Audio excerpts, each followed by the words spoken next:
Assalamu alaikum, урматтуу биздин каналдын көрүүчүлөрү, урматтуу достор, авто сүйүүчүлөр.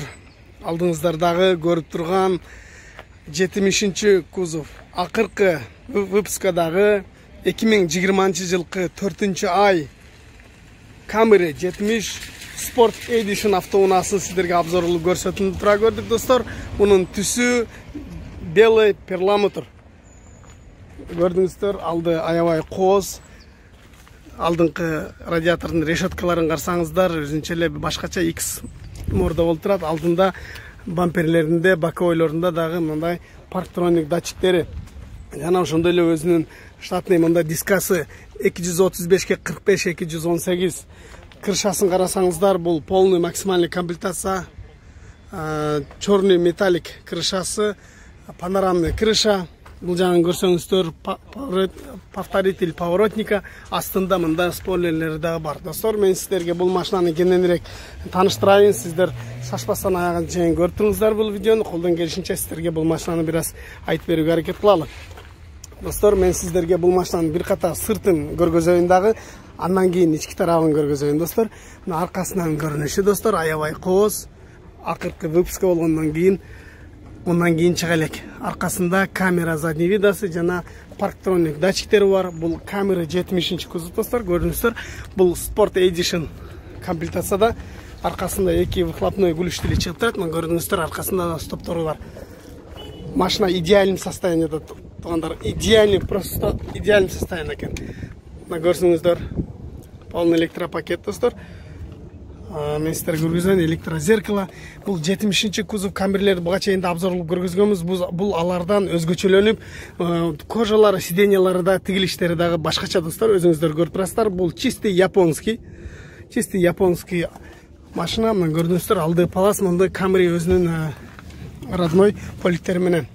Мен сиздерге мунун адегенде эле пробегин көрсөтө кетейин. Болгону 4319 км жүрүптүр. 2 ай айдалган, достор. Подушка безопасности мындай липстоктору көрүнөт болуш керек. Мындай липстоктору, круиз контроль жана башка. Бул максимальный комплектация, достор. Мен көп нерсени дагы билбейм. Билишимче, көргөнүмчө айтып берейин. Билгендер болсо дагы комментарийга калтырсаңыздар болот. Старт, стоп, монитор, 8-ступенечный автомат коробка, достор. Бул жагында болсо беспроводной зарядник, подстаканник, подлокотник, жана мына подогрев сиденья, вентиляция сиденья жана башка. Подушка безопасности, авторегистратор, панорамный крыша, достор. Бул жагын көрсөңүздөр. Машинада отурсаң жөн эле бир аябай чыккың келбейт. Аябай сон, аябай кооз. Мына, достор, мен сиздерге бул машиналардын астыларынан бери кененирээк көргөзөйүн, достор. Бул жагында болсо USB-ге выход, жана бул рулду өдө ылдый түшүрүп көтөрө турган жанагысы. Мына, достор, мен сиздерге бул машинанын арка тарабын дагы көргөзөйүн. Арка тарабынын аркасындагы отургучтары, сиденьялары дагы өзгөчө тигилиптир. Бул жагында болсо подстаканниктери бар экен, достор. Муну көтөрүп койчу болсо 3 киши кенен отурат. Аркасында дагы зарядка сая турган перкурительден выходдор бар экен. Мен сиздерге мындай алыс жактан дагы тартып көргөзөйүн. Ичин бир гана пыльцас кылып жууп койсоңуздар, достор, машина бомба болуп калат. Бул үстү болсо черный металлик. Бул жагы панорамный крыша, достор. Мен сиздерге көрсөтүп айта кетейин. Бул машинанын дагы эмне деп макташты билбейсиң. Макта бир гана Аллага гана татыктуу. Бирок ошентсе дагы бул машинанын кооздугун айтпай кеткенге дагы болбойт, достор. Аябай көзгө жагымдуу, аябай сонун көрүнөт экен. Түсү дагы аябай мындай жагымдуу. Дөңгөлөктөрү дагы аябай сонун экен, достор. Эми мен сиздерге бул машинанын алдына өтүп туруп, сиздерге бул машинанын баасын айта кетейин. Достор, мен сиздерге бул жүргүнчү отура турган жагындагы бир катар көрсөтүүнү тура көрдүк, достор. Мол жагында дагы подушка безопасности бар экен, достор. Бул жагында арка тарабында дагы ушундай сиденьянын боковойунда дагы алды жакта мындай коопсуздук жазыктары аябай көп жайгашкан, достор. Бул адамдын өмүрүнө коркунуч алып келбейт. Мындай кокустан ушуна аварияга учураган болсо. Мына, достор, бул машинанын 2020 жылкы 4-ай дагы бир сыйра эскертип айта кетейин. 2,5 бензин, 181 аттын күчү бар. Түсү болсо белый перламутр, жана бул машинанын салмагы 1 тонна 905 килограммды түзөт экен достор. Мунун Кореядагы эле баасы Кореец акчасын айта кетчү болсо 33 миллион. Бизде Кореяда дагы көп бир туугандар көрөт. 33 миллион Кореядагы баасы же долларга чакканда 27600 доллар. Плюс ага 2000 доллар Бишкекке чейин доставкасы 1 ай достор. Растаможкасы болсо 4450 доллар болот экен. Силер жөн гана оформление кылып аласыздар достор. Калькуляторда аласыз дагы, кошосуз. Канчасын мачыгат экен өзүңүз байкайсыз достор. Мага комментарийга жазып отурбастан. Ушундай достор, кимде ким биздин видеону аягына чейин көрүп отурган болсо, баарыңыздарга дагы бир рет ыраазычылык билдирет. Достор, көрдүңүздөр, мен сиздерге 2020 последний выпуска 70 кузов рестайлинг Sport Edition автоунаасын обзор кылып көрсөттүм достор. Биздин каналга жазылып электер болсо, биздин каналга жазылганды унутпаңыздар. Ошондой эле биздин Instagram баракчабыз, описанияда Instagram баракчабыз бар. Ошол жака да каттала кетишти унутпагыла. Себеби дегенде биз YouTube'га чыкпаган видеолорду Instagram'га чыгарып турабыз достор. Муну видеону аяга чейин көрдүңүздөр. Мындан кийин дагы азыр башка машиналарды обзор кылып көргөзөбүз достор. Кененирээк тааныштырабыз. Ошондуктан биз менен болуңуздар достор. Тағы бір рет разычылык, аяғына чейин көрүп туруңуздар. Видео жаккан болсо класс басып бөлүшүштү унутпаңыздар. Урматтуу достор, мен сиздерге Kia Carnival 3 поколениеде автоунааны көргөзүүнү тура көрдүк. Бул ак түстө, жылы 2016 2.2 дизель 9 местталуу автоунаа достор. 2016 жылкы. Алдынан мен сиздерге бир катар көргөзөйүн. Аябай решеткасы чоң здоровый келген. Алдында тоголок туманниктери, мындай линзовый жана партрониктери алдыңкы бамперде жана мындай ходовой огни диодовый болгон ушундай фаралары кооз экен. Дөңгөлөктүн размеринде биротоло сиздерге айта кетейин достор, 235 60 18 аябай чоң экен. Повторитель поворотниктер бар, бесключевой доступ, ручкаларында хром. Мен сиздерге бул машинаны алысырактан көргөзөйүн достор, алысырактан көргөзөйүн. Алысырактан бул аябай узундугу 5 метр 11,5 сантиметр. Мунун шырынасы эндүүлүгү болсо 2 метрге жакын, 1 метр 98,5 сантиметр ушундай. Бунун салмагы болсо 2 тонна 170 килограмм. 2 тонна 170 килограмм достор. Бул машинаны мен сиздерге ички тарабын тааныштырайын. Бисмилла деп эшикти ачып, накладкаларына көзүңүздөрдү бурсаңыздар, көңүлүңүздөрдү бул мында карбоновыйга окшогон пластмасса экен. Сиздерге экрандан жакшы эле көрүнүп атат болуш керек. Ручкалары болсо хром, память сиденьясы бар экен достор. Полный электропакет, электрозеркало, блокировка двери, блокировка зеркала көрүп атасыздар. Мына жактарындагы өзүнүн датчиктерин карасаңыздар, бул эмне деп коет, мынаны мен билбейт экенмин, билгендер комментарий жазып койгула. Аркадан машина келетканда сигнал берчү датчиктин названиясын, аталышын жазып койгула достор.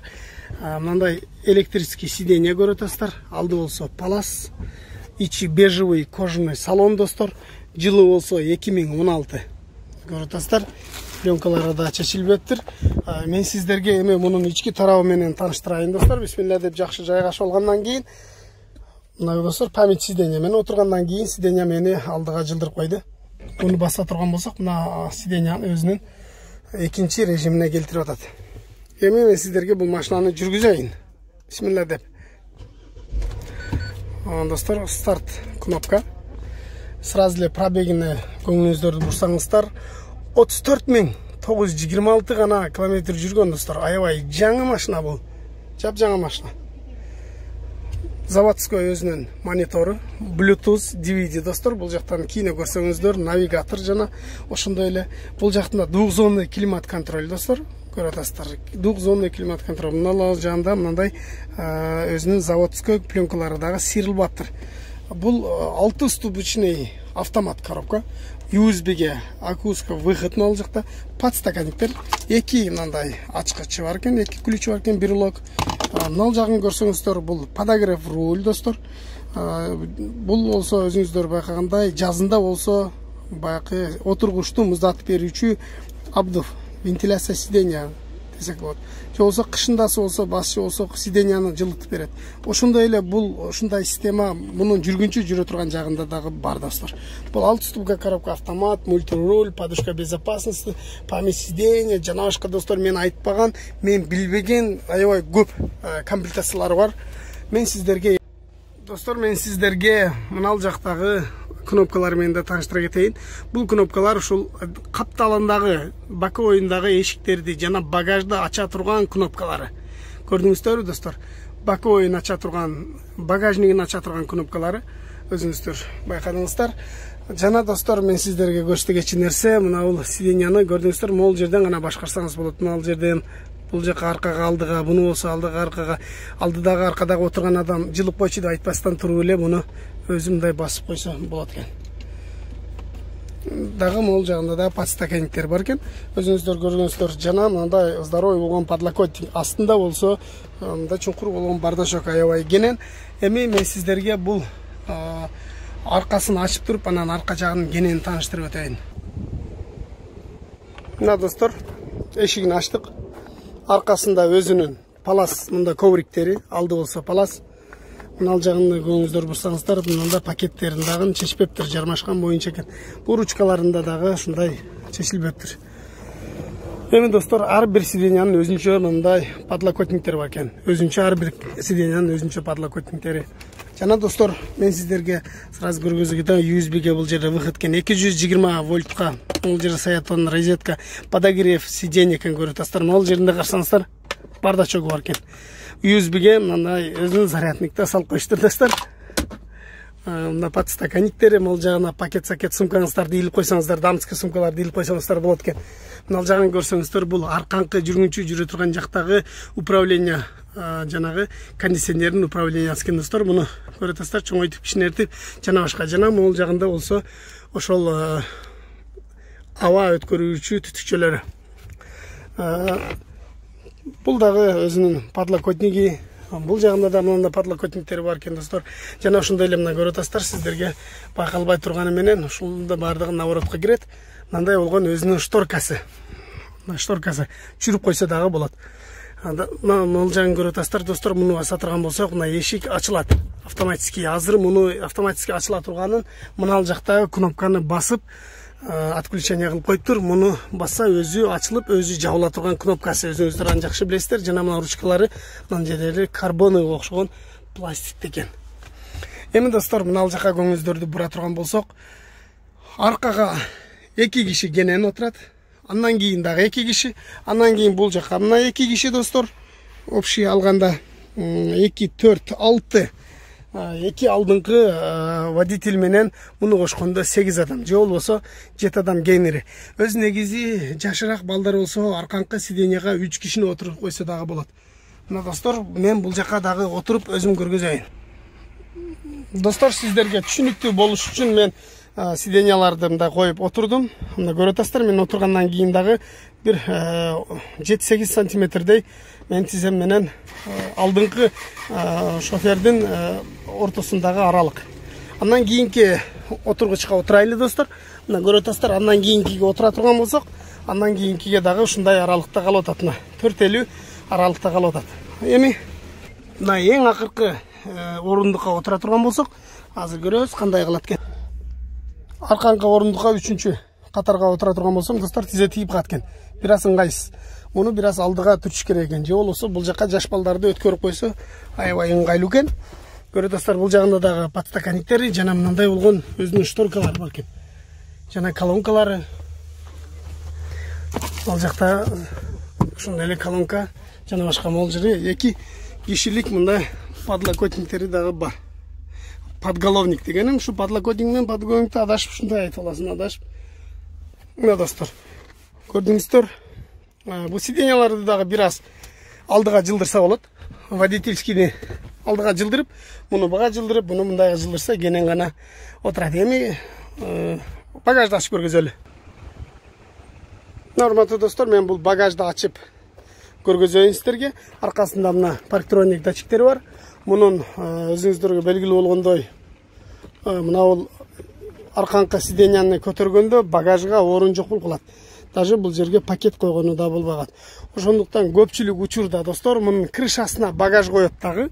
Крышасына, тамына пластмассовый багаждар бар. Ошондойду коюп туруп, бул акыркы сиденияны көтөрбөстөн муну как багаж катары колдонсо, болот достор. Если үстүнө багажник коюп отурган болсо, мунун багажы чоңоет. Кандай десем, бул сиденьяны көтөрүп коюп туруп, үстүнө багаж койсо, адам отурса болот. Үстүнө багаж коюп болсо, муну багаж катары колдонсо болот. Ушунда туруп болду окшойт эми. Достор,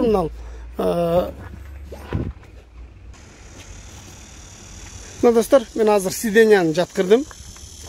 Көрдүңүздөр, багажы аябай кенен болуп калат. Бул сиденьяны да бир аз алдыга жылдыра турган болсок, же болбосо бул сиденьяны аркага чейин жылдырып туруп, ошондо 4 киши шопур менен же болбосо алдыңкы жүргүнчүнү кошкондо 6 киши кенен отурат дагы, мунун жүктөрүн аркага салып койсо болот.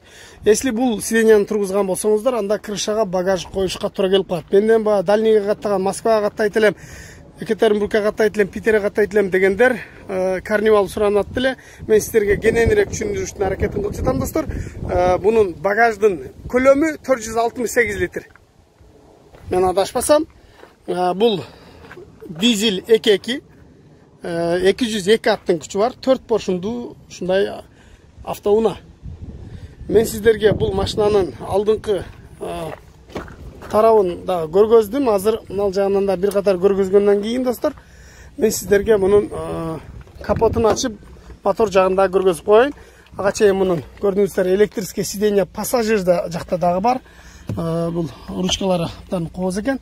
Жана бул жагында чөнтөкчөлөрү, жана 12 вольт подстаканниктер. Мынал жагында болсо өзүнүн бардачогу, астыда дагы здоровый болгон бардачок экен. Ушундай достор, көрдүңүздөр, бул унааны сатып алуучулар болсо кайрылсаңыздар болот. Биздин номер описанияда. Азыр мен сиздерге мунун баасын айта кетейин. Баасы $11,500, $2,400 растаможкасы, $2,200 жол киреси достор, кошосуздар. Мына достор, мен сиздерге капотун ачтым, моторун да көргөзө кетейин азыр.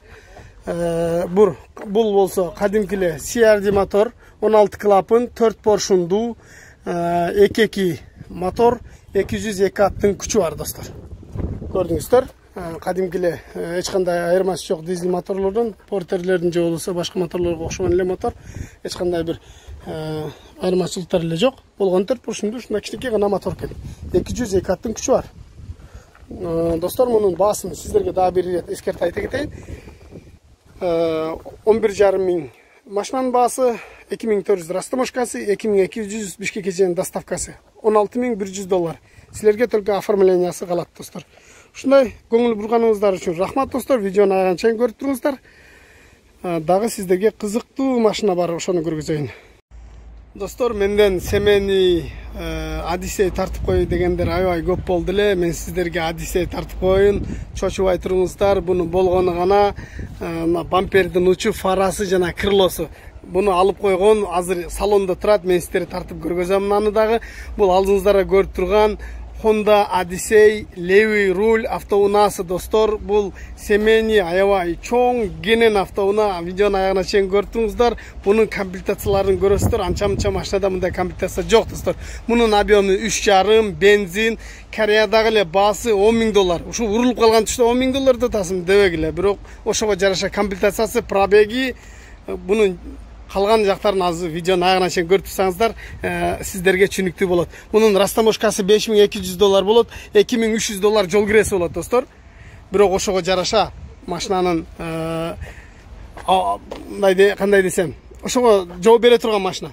Мен сиздерге бир катар мунун аркаларын дагы бир тартып көргөзүп коеюн достор. Анча-мынча мына окшогон чийилген арканкы бамперинде жерлери бар экен. Аларды эске албаганда бардыгы жакшы болгону көрүнүшсө бир аз чийилип калыптыр. Бул Honda Odyssey, аркасында парктроник датчиктери бар жана камера, аркасын көргөзчү камерасы. Эми шунча аркасына келип калдык, көрсөтүп койдук. Мен адегенде эле мунун алдыңкы салондон баштайлы. Бисмилла деп, бул 5 ключевой доступ достор, көрө атасыздар. Менде бул ключ кнопкалары менен бул ушундай эле ачылат. Биз муну ачпай эле баса бериппиз. Биягына көңүңүздөрү бурсаңыздар, полный электропакет, электрозеркаланан көрдүңүздөр, складывание зеркала, даже достор память сиденья дагы бар. Достор, бул жагына көңүл бурсаңыздар, мындай оң жақтағы, сол жақтағы боковой капталындагы эшиктери электрический ачылат достор. Багажный дагы кнопка менен ачылат. Мына көрүп атасыздар. Бул жака кылып койсо, буну кол менен ача турган болуп калат. Бул жака кылып койсо автоматически ачылат достор. Сидениясы дагы электрический көрүп атасыздар достор. Жылы болсо 2014 достор. Бул чисто японский автоунаа Корея үчүн чыгарылган достор. Подушка безопасности, мультируль бар, автомат коробка достор, аябай чоң монитор. Бул жагында дагы монитор бар, өйдө жагында достор. Алдында диск сала турган, DVD түшө турган, көрдүңүз, DVDси бар, диск түшө турган. USB-ге выход достор. Бул жакта дагы көрүп атасыздар, перекрутитель. Мындай кылсаңыздар чоң бардачок достор. Бул жагында подстаканник. Подстаканник бул арка тарабында дагы бар. Подушка безопасности, коопсуздук жаздыгы. Жана push start азыр ушул турушта бул машина жүрөт достор. Мен сиздерге бул жүргүзүп дагы көрсөтүп коеюн. Мына достор, пробеги дагы 145 000 пробег бул жакта көрүнүп турат. 145 616 пробег. Мен буну өчүрүп коелу дагы. Мен сиздерге мунун калган комплектацияларын да көргөзөйүн, аркасын. Достор, мына менде пульт турат, өзүңүздөр көрүп атасыздар. Бул пульт менен эшиктерди ачсак болот. Мына достор, аркы тарабын басып алып турубуз. Биринчи ачканда мына алдыңкы бампери ичине алып койгон достор. Фарасы дагы турат мына коробкада. Алдыңкы бампери, фарасын мына жагында крылосу дагы турат достор. Бардын алып койгон. Ушундай эле барып салдырып алыш керек болот. Ички тарабын карасаңыздар, салондо дагы кондиционер, климат контроль дагы бар достор. Мына жагында дагы DVDси бар. Салондо дагы DVD көрүп кетсеңиздер болот. Мына көрдүңүздөр, салондо дагы климат контроль. Азыр ошол жагына дагы өтүп кенен көргөзөбүз.